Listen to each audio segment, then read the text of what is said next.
MZ처럼 피처링 전국 이승환 국민의힘 중랑을 당협위원장, 박성민 전 더불어민주당 최고위원, 유호정 정의당 의원입니다. 안녕하세요. 안녕하세요.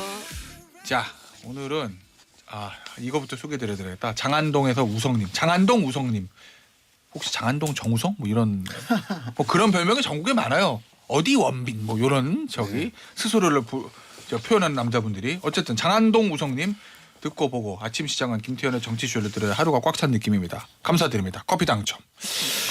무슨 얘기 해볼까? 역시 뭐 정치권의 핫 이슈는 한동훈 비대위원장이라고 아직은 하면 안 되겠죠. 공식적으로 발표한 건 아니기 때문에. 그런데 이제 어제자로 뭐 당에서 요청이 오진 않았지만 요청이 가면 수락할 것 같은 뉘앙스를 아주 많이 풍기긴 했습니다. 그래서 어제 있었던 한 장관의 발언 좀 얘기 좀 해볼 건데, 요거부터.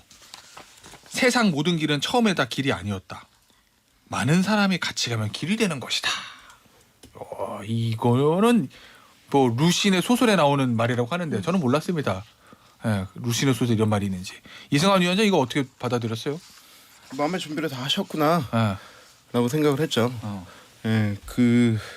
여태까지 가장 많이 나온 얘기들이 어떤 경험과 경륜의 문제 이런 부분이었는데, 이거 경험 부족 질문에 대한 답이었어. 네, 그래서 그런 부분에 대해서 마음의 작정을 하셨구나, 곧 임박하겠구나, 그렇게 생각하고 있습니다. 자, 그래서 임박해서 마음속으로는 이승환 위원장을 쌍수 들고 환영합니까? 아니면 어떡하지? 하고 골머리를 앓고 있습니까?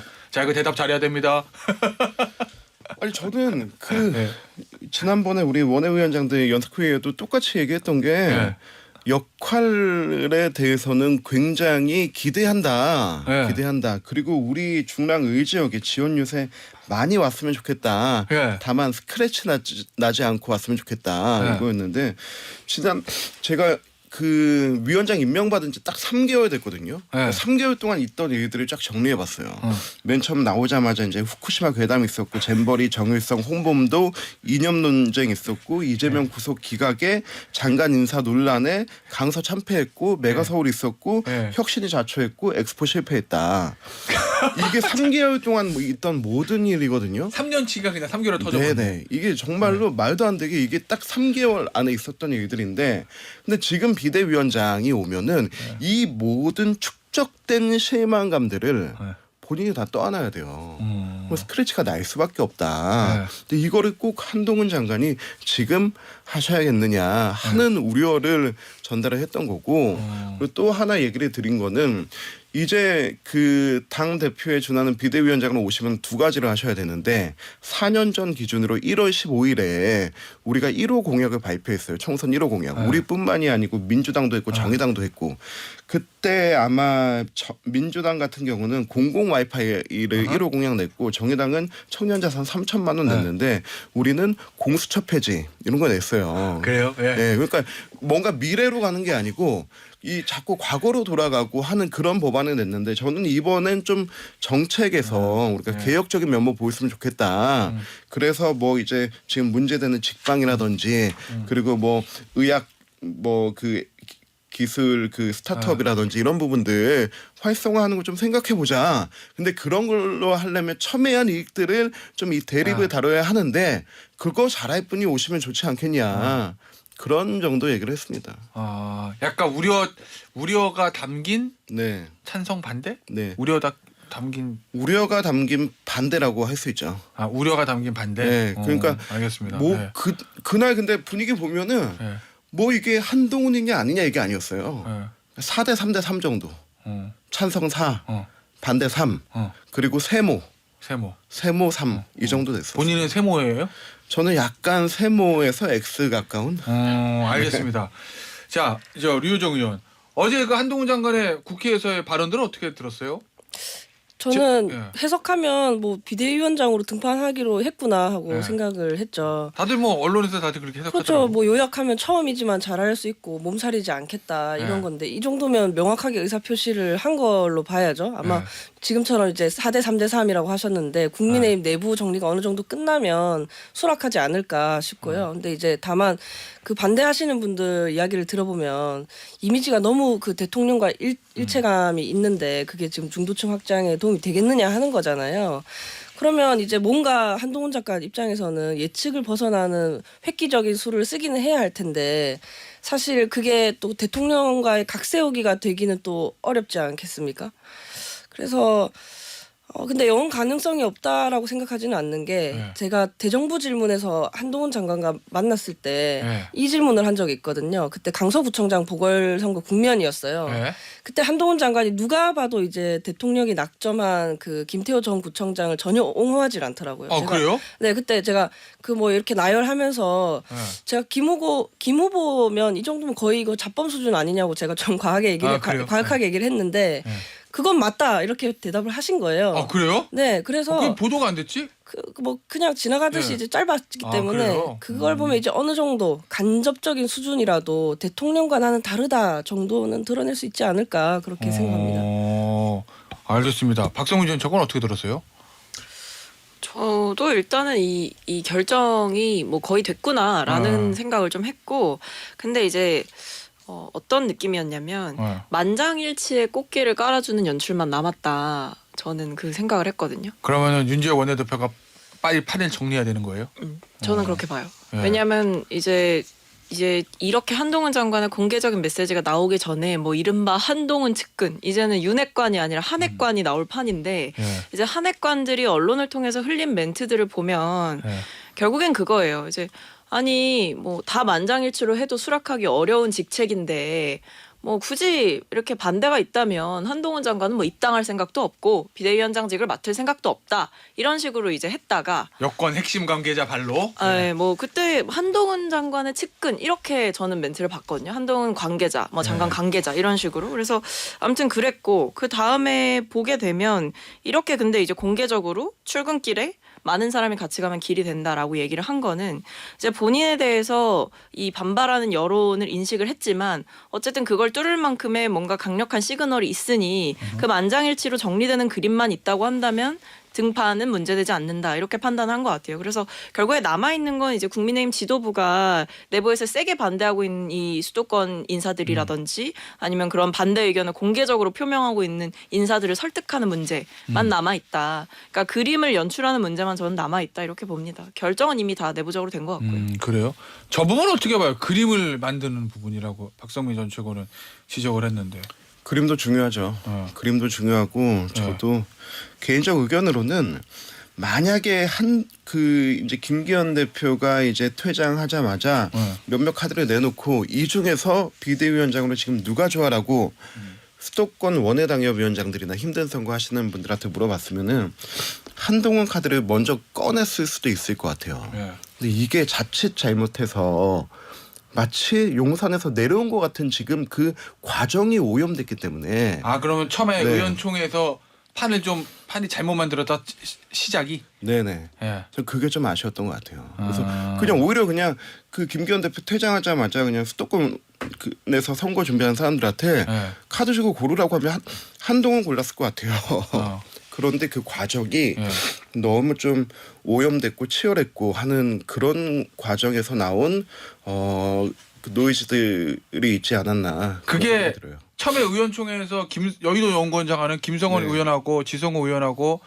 저 최고위원인 김석기 의원이 강하게 찬성하고 네. 거기에 대해서 비윤 개인 김용 의원이 강하게 반대하고 이러면서 이제 친윤대 비윤 프레임이 짜졌다 이 얘기인 거죠 지금. 그랬던 면이 없지 않는 것 같습니다. 수도권 그래서, 원외 당협위원장들 분위기는 어떻습니까? 다 달라요. 일부 언론 보도에서는 주로 수도권 원외 당협위원장들은 찬성하고 영남 중진들은 반대하다 이렇게 나오던데. 다 달라요. 다 달라요. 그때 제가 한 30분 정도 발언하셨는데 거의 마지막까지 다 듣고 왔는데 진짜 4대 3대 3이었어요. 수도권 네. 원외 당협위원장들도. 아니 그 전체가 다 했을 전체가? 때. 예. 그래서 근데 수도권에서는 이제 그 뭐 김근식 위원장이나 저나 그 이재영, 김재섭 위원장들이 좀 그렇게 저희가 그 힘든 선거 치는 딱 그 동네에서 같은 얘기가 나오니까 수도권은 뭐 이렇고 저렇고 했는데 각자 다 개인의 의견들. 그러니까 지난 의총이 너무 매운맛이어서 이번 그 연석회의도 그렇게 매운맛이 아닐까 했는데 생각보다 순한 맛. 정말로 그 모든 그 의견을 다 취합하는 자리였다. 박성민 전 최고. 한나땡입니까? 아니면 큰일 났냅니까? 장경태 최고위원은 저랑 인터뷰할 때 우리가 한나땡이라고 그러긴 했어요. 뭐 일단은 이제 한동훈 장관의 등판 자체에 대해서는 비판하겠지만 네. 한나땡이죠 사실은. 아 그래요? 왜냐하면 한동훈 장관이 이제 비대위원장으로 왔을 때 네. 이미 시작부터 선천적으로 가질 수밖에 없는 결함이 있어요. 그러니까 그거는 이제 윤석열 정부에서 법무부 장관을 했다라는 거고 네. 그 이전에는 검사로서 오랜 시간 보냈고 윤석열 대통령의 측근이라는 거. 그러니까 그거는 사실 부정할 수 없는 삶의 이력인 거잖아요. 뭐 그건 뭐 그렇죠. 그렇잖아요. 네. 근데 뭐 갑자기 이제 뭐 배신할 것도 아니고 갑자기 절연할 것도 아니라면 사실 그 이력을 계속 가져가고 안 그래도 이제 검사 출신 인사에 대한 피로감이 있고 네. 그리고 대통령이 뭔가 이제 여당과의 관계에 있어서 굉장히 좀 수직적으로 좀 찍어 누르기를 한다. 그런데 여당에서 제대로 한마디도 못하고 있다. 그래서 뭔가 악순환이 반복된다. 이런 느낌을 국민들은 받고 있는 건데 네. 비대위원장이라고 함은 사실 이제 고도의 정치력을 발휘해서 지금의 위기를 타개하고자 일종의 쓴소리를 하거나 지금과는 다른 행보를 보여줘야 되는 게 역할이잖아요.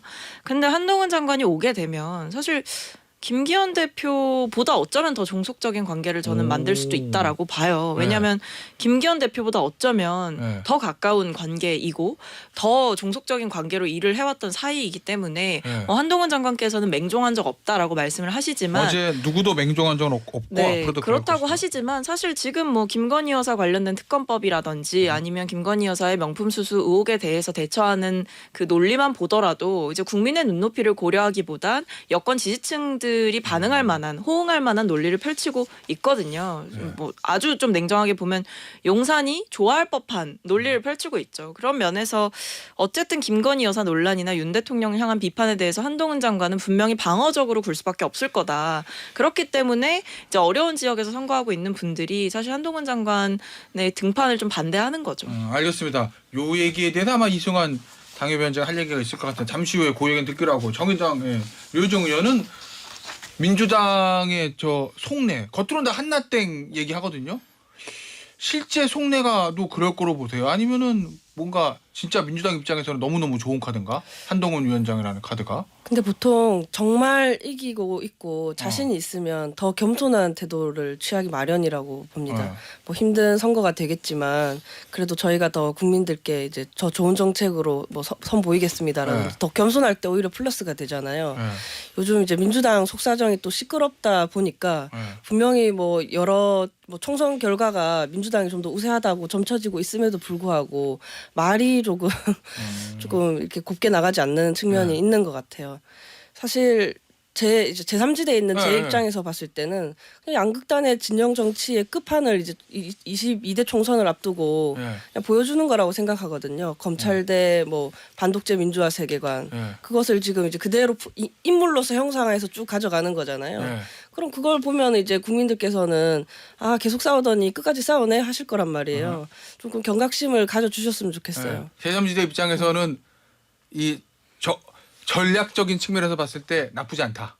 저희는 이제 증명인 거죠. 아. 끝까지 이렇게 싸움만을 반복하고 있다라는 것을 그들 스스로 증명하고 있다는 걸 예. 보여줄 수 있죠. 알겠습니다.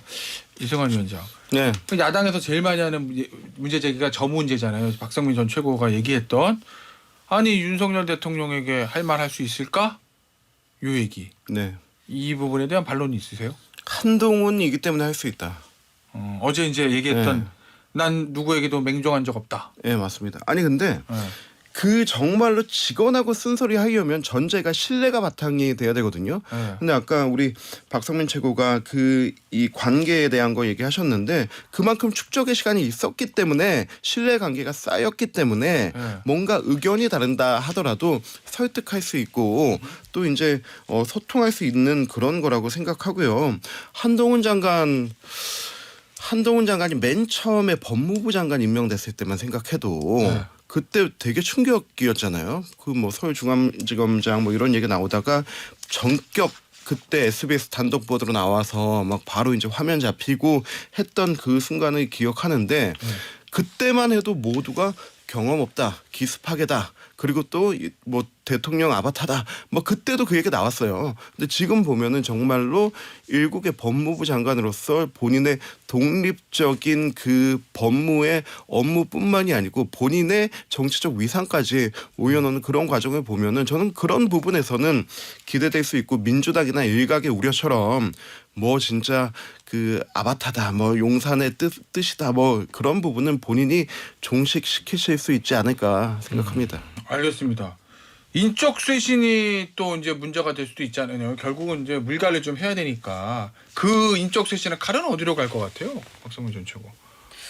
글쎄요, 저는 근데 뭐 인요한 혁신위의 요구가 다시 한 번 더 이제 수면 위로 떠오르지 않을까 싶은데요. 왜냐하면 저 영남 중진 또 그렇죠. 전 지도부 이게 전 지도부네 이제. 네, 전 예. 지도부를 비롯해서 이른바 뭐 윤핵관들의 뭐 이선 퇴진부터 예. 시작해서 뭐 예. 친윤 주류 세력의 뭐 불출마, 험지 출마 이런 게 당연히 뭐 얘기가 나올 수밖에 없는 상황이 됐다라고 보고, 그러니까 그거는 사실 김기현 전 대표랑 이제 장제원 의원께서 일종의 좀 신호탄을 이제 쏴 올린 거다라고 보여지고, 실제로 뭐 일부 언론 보도에 따르면 대통령이 직접 전화했다 이런 얘기도 있잖아요.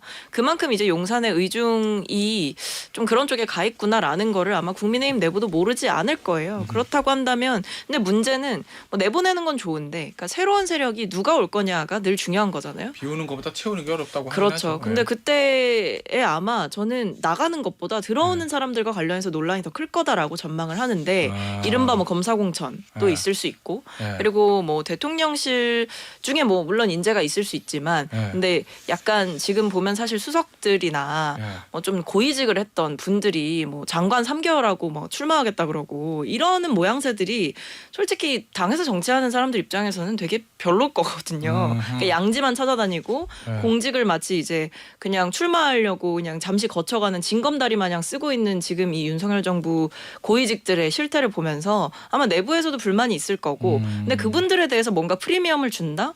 그러면 아마 공천 과정에서 굉장한 잡음이 있을 거다 이런 생각이 듭니다. 역시 공천이 문제긴 하죠. 알겠습니다. 저 류호정 의원에게는 네. 이거 물어봐야 되겠다. 어제 이제 김건희 여사 특검법에 네. 대한 저 답도 있었어요. 네. 그 법 앞에 예외는 없지만 민주당이 만든 악법이고 독소 조항이 있다. 뭐 이런 취지였는데 그 대답은 어떻게 평가하십니까?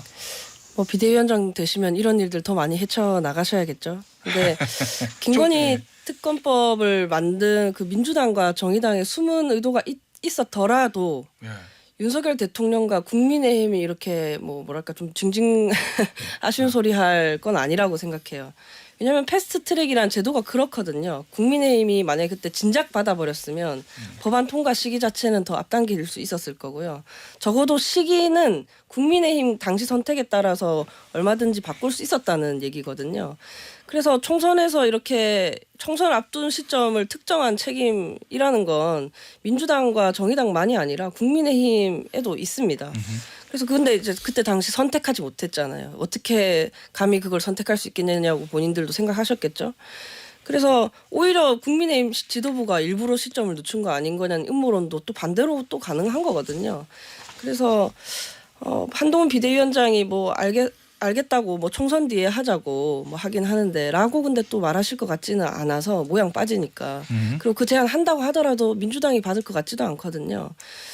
그래서 결국 대화 타협 같은 거는 이 국회 안에서 보지 못한 채로 끝나지 않을까 싶습니다.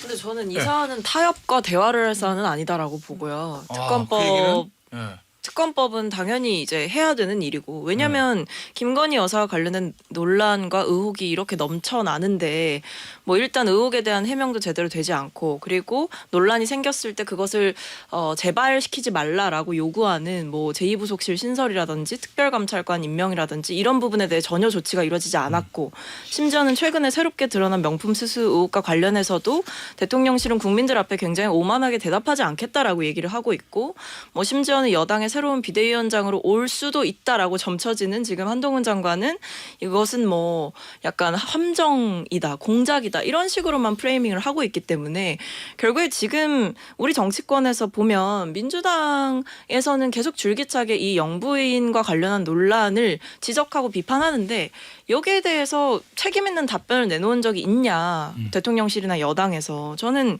이 부분에 대해서는 뭐 저희가 대화 타협을 논할 것은 아니고 오히려 비판과 지적은 더 강하게 가야 되는 부분이다 이렇게 봅니다.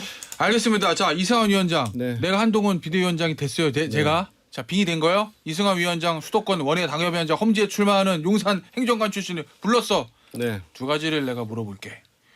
공천 어떻게 해야 될까? 요거 하나. 김건희 여사 특검법 어떻게 해야 될까요? 두 개 물어보면 뭐라고 답 주시겠어요? 일단 공천은 네. 한동훈 장관이 왔기 때문에 어떤 그 우리 중진들이나 이런 분들에 대한 희생과 헌신 요구는 더 네. 강해질 수 있기 때문에 그냥 눈치 보지 말고 세게 하셔라.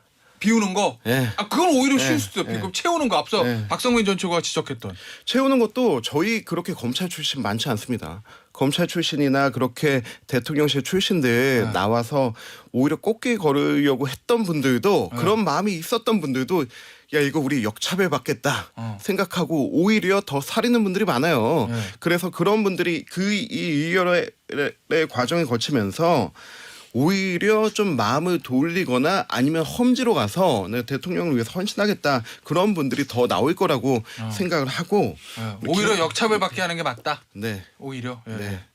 그리고 김건희 여사 특검법에 대해서는 이거 정말 저는 좀 황당해요. 이게 대통령 되신 다음에 일어난 일입니까? 아닙니다. 2009년, 2012년도 있었던 얘기고 여기에 특검을 한다는 것은 어떤 권력형 비리나 이런 부분에 대해서 하는 건데 여기에 뭐 대통령이 개입했다? 뭐 타임머신 타고 백투더퓨처 해가지고 2009년 가서 이걸 막아줬습니까? 아니잖아요. 그리고 나서 이거 최강욱부터 시작해가지고 문재인 대통령 시절부터 2년 동안 탈탈 털었는데 기소조차 못한 거예요. 여기에서 80명의 검사 투입해가지고 80억 투입해서 특검 해가지고 이거를 다시 한번 털겠다. 그리고 매일매일 브리핑하겠다라고 얘기하는 것. 이것 자체가 총선에 개입하려는 의도 자체고 선거용이에요. 거기다가 특검과 특검보까지 5명 전체를 야당에서 임명하겠다라고 하는 것 자체가 말도 안 되고 지금까지 13번의 특검 중에 단 한 번도 여야 합의 없이 된 거 없습니다. 저는 이렇게 하면은 김혜경, 이재명, 법카, 국고손실죄 같이 받아서 해버리면 되는 거예요. 그리고 이거를 뭐 총선 이후에 한다 이게 뭐 어떤 전략이다라고 하는데 이거 이미 예전부터 얘기가 나왔던 겁니다. 근데 총선 이후고 이전이고 간에 이 나쁜 선례가 한번 생기게 되면은 이제 모든 내용 다 특검해야 됩니다. 알겠습니다. 자 2부는 여기서 마무리하고 3부에서 돌아오도록 하겠습니다. 자 3부에서는 이 얘기 좀 해볼까요? 한동훈 장관 이야기는 2부에서 많이 했는데 또 하시고 싶은 얘기 있으세요? 비대위원장? 아니 뭐 한동훈 네. 장관 비대위원장 관련해서는 얘기 많이 한 것 같고 네. 그냥 한동훈 장관이 계속 이제 뭐 용산을 위한 방어 논리만을 또 다시 이제 비대위원장 돼서도 펼치면 네. 그거 결국 다 같이 죽자는 거다. 저는 그거 국민의힘 분들이 모르지 않을 거라고 생각하고요. 네. 뭐 지도부에서는 아주 적극적으로 뭐 만장일치의 그림을 만들기 위해서 노력을 하겠지만 네. 사실 출마자들 입장에서는 불안감은 더 커져갈 거다 이런 생각이 듭니다. 아 그럼 요 얘기 들어야 되겠다. 불안하십니까? 출마자들. 아니 아까 지원 요새 와달라고 하셔가지고. 아니 근데 저는 우리 당이 굉장히 지금 좀 그 괜찮은 환경이라고 보는 게 이런 상황에 한동훈, 원희룡, 김한길 이런 이름들이 나와서 한다는 것 자체가 4년 전 이맘때보다 훨씬 좋아졌습니다. 그래요? 예, 알겠습니다. 예, 요즘. 아니요. 네. 이승환 위원장님 힘내시라고요. 아 맞아. 요거 물어봐야 되겠다. 한동훈 비대위원장 오면 이준석 전 대표 어떻게 할 것 같아요? 근데 지금 이준석 대표가 관심에서 많이 좀 멀어나 있는데 어제 또 한동훈 장관의 그 말에 또 얹어가지고 특검 총선 이후에 하자는 그런 얘기 정도 할 거다 이렇게 얘기했는데 이 얘기 3주 전에 저도 이 자리에서 했던 얘기예요. 이제 이준석 대표가 좀 본인의 포지션에 있는 것에 대해서 좀 많이 아쉬운 것 같은데 돌아오라 상계동으로. 그래요? 알겠습니다. 같이 이렇게 하고 싶은 거예요? 도봉 노원 중랑구 이렇게?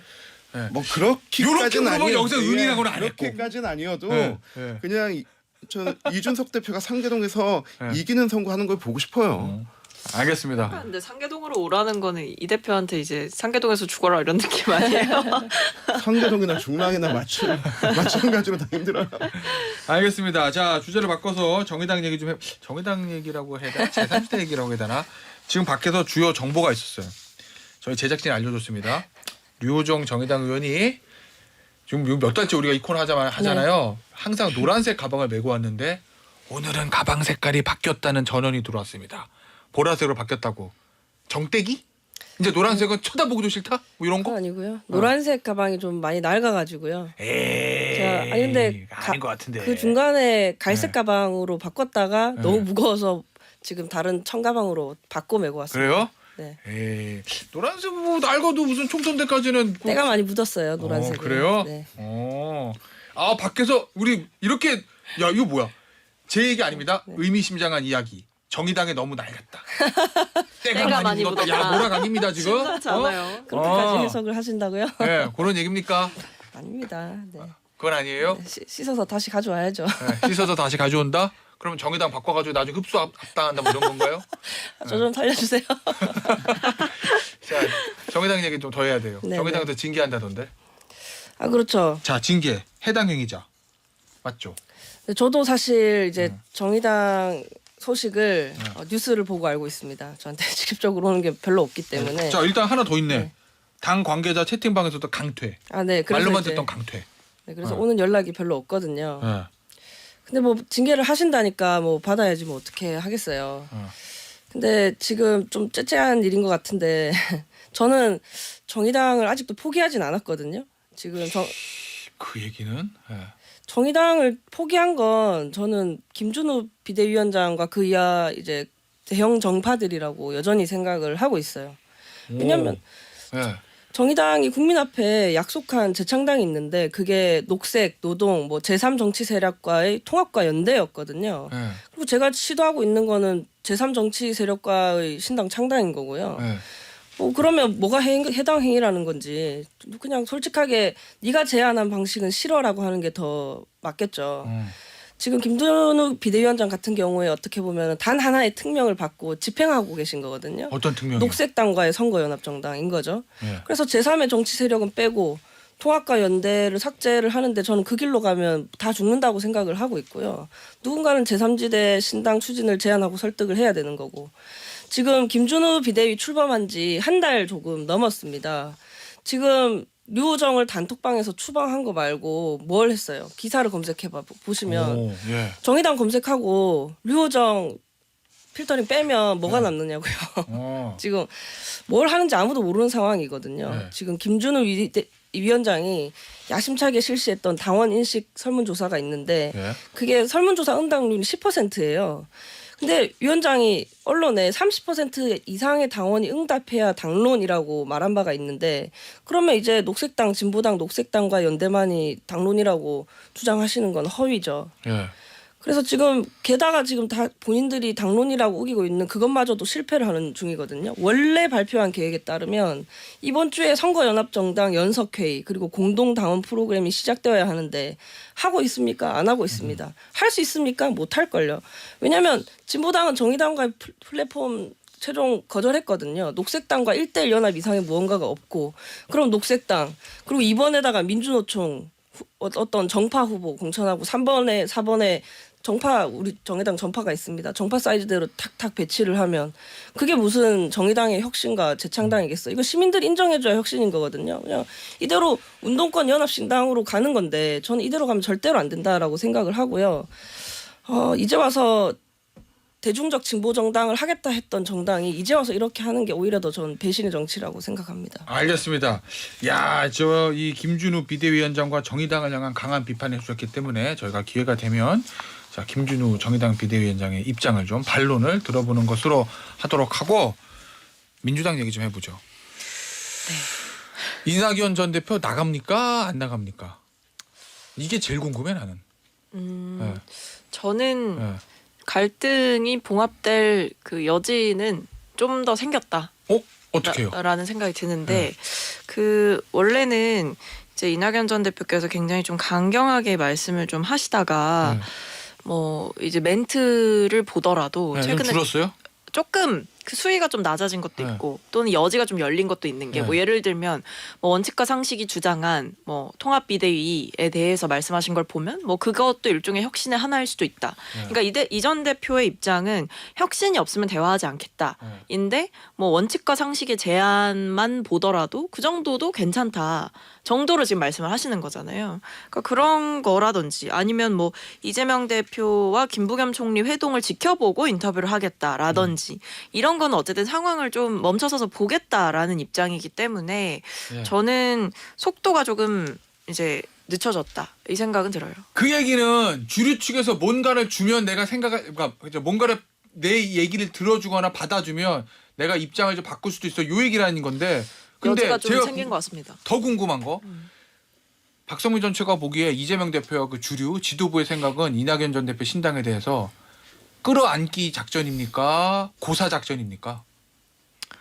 솔직히 말씀드리면 제가 봤을 때 원래는 이렇게 그냥 내비두려고 하셨던 것 같아요. 고사 작전? 네, 나갈 테면 나가세요. 나가봤자 찬바람 싱싱 불 건데 뭐 요거. 네, 뭐 네. 물론 이제 그만큼 이 그 행보에 대해서 네. 별로 이렇게 좋은 평을 못 받고 있기 때문에 뭐 그런 생각을 했을 수도 있겠다 싶은데요. 안민석 의원은 그런 취지의 얘기를 저랑 인터뷰할 때 어제 하긴 했어요. 그런 취지의 얘기. 예. 그런데 그럼에도 사실 네. 이제 총선 승리의 모든 걸 건 지도부라면 사실 저는 이런 갈등은 방치해서는 안 된다라는 생각을 하고 실제로도 저뿐만 아니라 뭐 중진 의원님 뭐 예를 들면 대표적으로 우상호 의원님께서 이제 지도부가 이제 갈등을 봉합하고 소통을 해야 되는 데 있어서 너무 미온적인 거 아니냐라는 네. 취지로 좀 비판을 하셨기 때문에 그런 당내의 비판들을 좀 이제는 신경을 쓰기 시작하는 것 같고 그래서 제가 봤을 때는 뭐 지금 당장 엄청 구체적으로 이낙연 전 대표와 이재명 대표 간의 뭔가 대화와 소통의 움직임이 활발한 건 아니나 좀 틈을 찾아보려고 하는 것 같다. 이재명 지도부도 그래요? 그런 생각이 듭니다. 이승환 위원장은 어떻게 봅니까? 저는 늘 이재명 대표 입장에서 이낙연이 더 미울까 한동훈이 더 미울까 이낙연 전 총리가 더 미울 거라고 생각하기 때문에 왜요? 대장동도 변호사비 대납도 결국 다 경선 캠프 시절에 이낙연 캠프에서 시작된 거 아닙니까? 저는 그래서 뭐 시작은 경선 때 나오긴 했죠. 네네 그래서 그때부터 시작된 거기 때문에 네. 이재명 대표의 입장에서는 이낙연 전 대표가 더 싫을 것이다. 그래서 그냥 이렇게 자연 도태되기를 바라고 있을 것이다. 고사 작전? 네네. 그럼 그 얘기는 절대 룸을 열어주지 않을 거다. 네, 그럴 것 같습니다. 말 통합의 손길 안 내밀 거다. 네. 그 이낙연계 몇몇은 살릴 수 있어도 이낙연이라는 본체 자체는 살리지 않을 거다. 그렇게 생각하고 그리고 이낙연 대표가 자꾸 민주당의 혁신 되면 뭐 대화의 뭐 가능성 이런 얘기하는데 민주당의 혁신은 지금 딱 두 가지밖에 없습니다. 이재명의 퇴장과 8.16 운동권의 퇴장 이 두 가지가 없이는 혁신이 안 됩니다. 그런데 그런 와중에서 자꾸 멋있는 척 하려고 그러고 그 뒷심 빠지듯이 이렇게 빠지는 거 하면은 다음번 정치의 재개 기회가 과연 있을까? 이분은 이렇게 그냥 끝나시는 게 아닐까 그런 생각이 들어요. 알겠습니다. 이 민주당의 이 상황은 어떻게 정의당은 보고 있어요?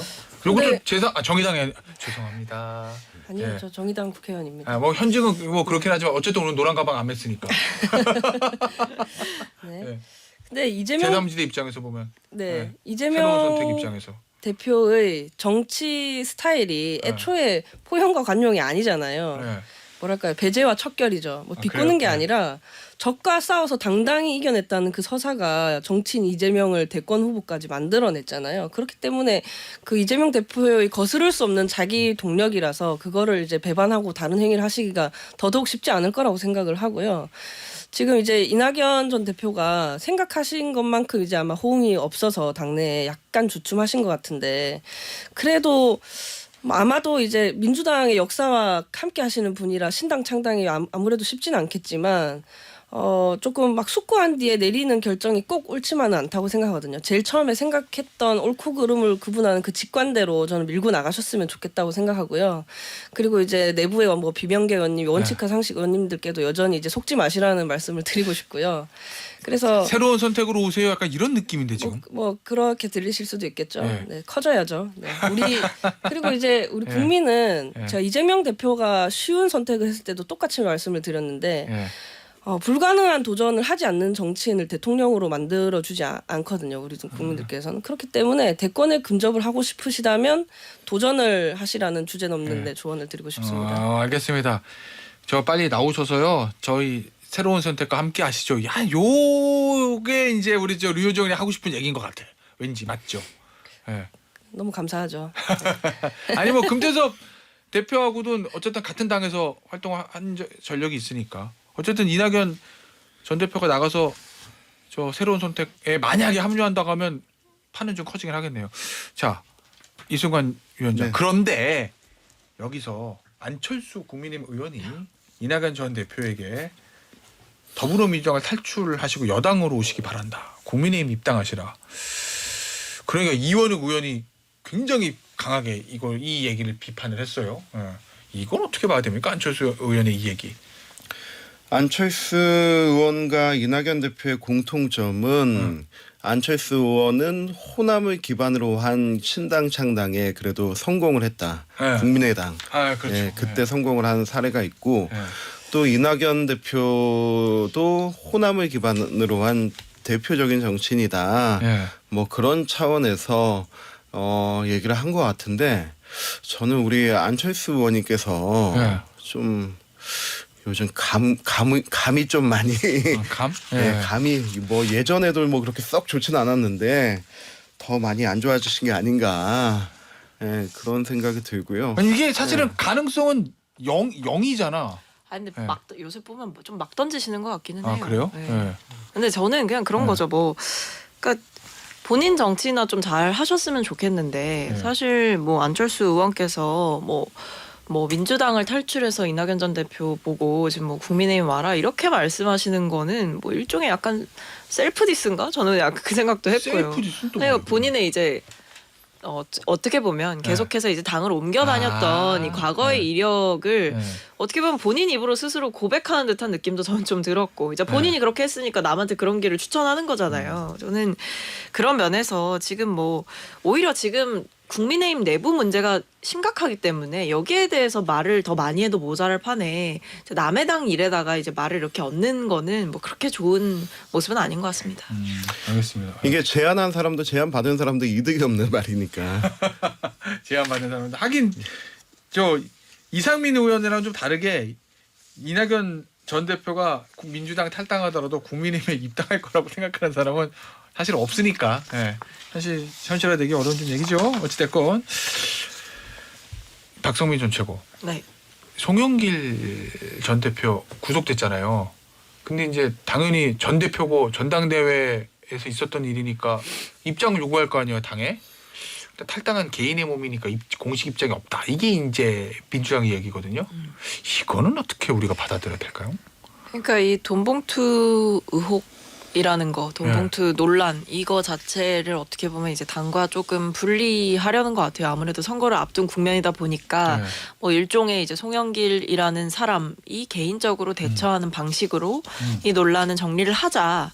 왜냐면 뭐 저희가 사실 송영길 전 대표를 변호해 줄 것도 아니고 뭐 송영길 전 대표의 변호사비를 대신해서 뭔가 내줄 것도 아니고 뭐 그런 상황이다 보니까 약간 이제 거리두기를 하는 전략으로 가는 것으로 보이는데 근데 저는 뭐 이게 뭐 적극적으로 저희가 뭐 입장을 내는 것도 뭐 이상해 보일 수 있겠다라는 생각도 했지만 또 한편으로는 어쨌든 이것에 대해서 좀 반성의 목소리라든지 좀 자성하는 목소리는 그래도 한 번쯤은 나와야 되지 않나 이런 생각이 있습니다. 실제로 뭐 제가 이제 과거에 뭐 돈봉투 이 살포 논란과 관련해서 당 차원의 진상조사를 하고 그것이 좀 허술하다고 하더라도 당에서 일종의 좀 결론을 내려서 그래도 국민들께 한번 설명을 드려야 되지 않겠냐. 뭐 수사 과정에서 뭐가 나오는 거는 뭐 저희도 어쩔 수 없지만 그래도 당이 자체적으로 뭔가 좀 자정작용을 하고 있다라는 모습을 보여주는 게 맞다. 왜냐하면 그 정도로 좀 문제가 많은 논란이기 때문에 이거는 논란 내용도 좀 사실은 심각한 거고 그랬는데 뭐 그게 잘 되지는 않았어요. 어쨌든 의원들께서 이름이 거론되든 거론되지 않든 나는 받은 적이 없다라고 말씀하시는 분들이 많아서 당 차원에서 뭔가 이게 조사하고 결론 내리기 힘들다 뭐 이런 판단이 있었던 것 같은데 어쨌든 이런 논란이 민주당에서 나왔다라는 것 자체가 그리고 당시에 이제 어쨌든 결과적으로 당대표를 하셨던 분이잖아요. 뭐 지금 탈당하셨다고 하더라도 그래서 저는 자성의 목소리 정도는 한 번 정도는 낼 수 있지 않나 싶습니다. 뭐 입장이 없다라고 하시니 뭐 이렇게 정리가 되지 않을까 싶기는 한데요. 알겠습니다. 류호정 의원이 이 상황 어떻게 보고 있어요? 민주당의 요 입장과 태도. 지금 송영길 대표 관련해서요. 네. 근데 지금 뭐 송영길 전 대표 지위가 민주당에서 탈당한 개인 인사잖아요. 네. 그러니까 공식 입장이 없다고 주장해 볼 수는 있죠. 근데 이제 주권자인 시민들이 그렇게 보지 않는다라는 거죠. 아무리 그렇게 주장을 하더라도 송영길 전 대표 구속 뉴스를 이제 접한 시민들이 누가 맞다 민주당이랑 관계 없지라고 아무도 생각 안 하실 거잖아요. 그래서 범죄 사실이 어느 정도 소명이 됐고 증거인멸 우려가 있으니 구속된 거는 당연한 거고요. 제가 이게 왜 이렇게까지 하시는지 모르겠는데 사실 뭐 밑에서 보기에 일견 송영길 전 대표나 조국 전 장관에 대한 검찰의 수사와 구형이 과하기도 하거든요. 근데 그게 이렇게 될 수밖에 없지 않나 싶어요. 왜냐하면 죄를 인정하지 않는 피의자에 관대할 검찰은 없고 죄를 반성하지 않는 피고인에 관대할 법원 역시 없잖아요. 지금 온 북콘서트 돌아다니면서 도저히 반성이라는 모습은 전혀 보이지 않는 그런 태도를 보였었고요. 그럼 이제 법원에서 보기에 범죄 혐의자 주제 민주투사 노릇을 자처하는 걸로 보일 테고 그러면 이제 그 처분이 전혀 억울하지 않은 처분이 되는 거죠. 이제라도 좀 인정을 하고 반성을 하고 하는 태도를 좀 보이셔야 하지 않을까요? 정치인 송영길이 보이는 태도가 그 피의자 송영길에겐 전혀 도움이 되지 않고 있다. 네, 그렇게 말씀드리고 싶습니다. 알겠습니다. 자, 마지막 이슈. 여야의 인재 영입 경쟁에 대해서 조금만 짚어보죠. 이승환 위원장. 어제 보니까 또 국민의힘에서 한 8명을 대거 영입했던데 네. MZ 세대가 많이 포함되어 있다고 하고 어때요? 지금 1호 영입, 2호 영입이 있었는데 지금 뭐 총선에 승부사로 보낼 사람이 있다. 뭐 이렇게 평가합니까? 어떻게 봅니까, 인재 영입? 저는 근데 이 인재영이 과정을 좀 얘기 들어봤는데 네, 과정. 뭐 일단은 첫 번째 우리 당에서는 뭐 1호 영입 인재, 2호 영입 인재 이런 그 호스를 붙이지 않겠다. 모두가 다 우리에게는 귀중한 인재다. 네. 그렇게 얘기를 했고 그리고 이게 뭐 예전처럼 당에 들어와라. 들어오면은 뭐 공천 주고 비례 주고 할게 그런 게 아니래요. 일단은 그 굉장히 조심히 접근을 하고 네. 우리 당과 함께 하겠느냐. 다만 함께 한다 하더라도 네. 뭐 이 공천이나 이런 부분에 있어서는 네. 투명한 경선의 절차를 거쳐야 되고 네. 그리고 비례도 네. 우리가 장담 못 해준다. 그럼에도 불구하고 네. 우리 당과 함께 하겠냐 하는 그 설득의 작업이 굉장히 지금 신중하고 또 오래 걸리고 있다. 근데 그런 차원에 지금 응답하는 사람들, 응답해 주시는 분들 이런 분들이 지금 나오고 있는 거거든요. 근데 이분들 보면은 이제 저는 제일 좋았던 게 이제 삐뽀삐뽀 119의 하종훈 원장님 이런 분들이 네. 과연 그런 결단을 하신 이유가 뭘까 네. 하는 부분들은 좀 높게 봐야 될 것 같고요. 실제로 지금 지금 사람들에게 좀 사회 유명인사한테 혹시 장관 하실래요? 뭐 이렇게 물어봐도 네. 일단 다 거부해요. 인생이 다 까이는데 혹시 뭐 배지 한번 달아보실래요? 하더라도 네. 어차피 니네 약속 안 지킬 거잖아. 막 이런 인식이 너무 팽배해요. 네. 그런 와중에 이렇게 좀 젊은 세대들하고 또 전문성 갖춰진 분들이 응답해 주시는 거는 네. 굉장히 소중한 자원이라고 생각하고 네. 투명한 그 어떤 과정 위에서 이분들이 좀 등장했으면 좋겠다. 알겠습니다. 민주당은 어떻습니까? 지금 인재 영입 3명 정도 이제 발표가 됐는데. 네, 뭐 저희는 일단 이렇게 여러 명 묶어서 발표하고 있지는 않고 예, 첫 예, 번째 변호사 이렇게 영입되신 변호사 환경단체? 같은 경우에는 이제 기후위기 관련해서 활동해 오셨던 분이고 그다음에 뭐 최근에 이제 아무래도 좀 핫했던 인사는 그 경찰국 신설 때 예. 이제 유삼영 유삼영 총경. 네, 총경께서 이제 영입이 되셨는데 이제 뭐 민주주의를 위해서 싸우겠다라고 이제 들어오신 거죠. 그래서 저는 그래도 나름대로 이제 각자의 분야에서 열심히 해왔던 사람이나 아니면 사회적으로 좀 파급력 있게 싸웠던 분들 이런 분들을 영입하고 있는 거는 뭐 좋아 보입니다. 근데 이제 아직은 뭐 몇 명 되지 않기 때문에 앞으로 좀 지켜봐야겠죠. 자, MZ 토론 여기서 마무리할게요. 이승환 위원장, 박성민 전 최고, 류호정 의원이었습니다. 감사합니다. 감사합니다. 감사합니다.